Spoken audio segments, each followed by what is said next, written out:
Bərabərçilik sistemini ödəyən tam ədədlərin sayını tapın. Birinci ifadənin sadələşdirsə x çıxılsın 2-nin mötərizə kvadratıdır. Müxtəsər düsturlarından böyükdür 0. İkinci ifadə isə x çıxılsın 3, x üstə gəlsin 3 şəklində yazıla bilər. Yeni müxtəsər düsturu kvadratlar fərqidir.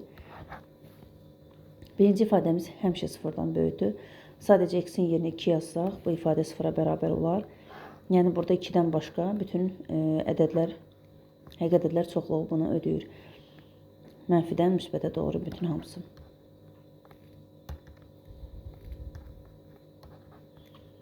Deməli, digərində isə x çıxılsın 3, x üstə gəlsin 3. Bir kökü mənfi 3-dür, digər kökü isə müsbət 3-dür sıfırları olaraq. Aralıqları bölsək, müsbət 3-dən böyük ədəd götürsək, burada müsbət alarıq. Mənfi 3-dən mənfi 3 ilə 3 arasında hər hansı bir ədəd götürsək, məsəl üçün 0 götürsək, burada mənfi alınar, burada müsbət alınar.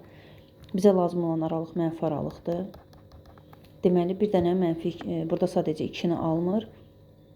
Mənfi 3-dən 3-ə qədər olan bizdən sistemi ödəyən tam ədədlərin sayı tələb olunur. Buradakı tam ədədlərimiz, deməli, mənfi 2, mənfi 1, 0, 1, 2 daxil deyil bura. Və bir də 2-dən 3-ə qədər də ədəd yoxdur. Deməli, tam ədəd yoxdur. Deməli, sadəcə 4 dənə tam ədəd var.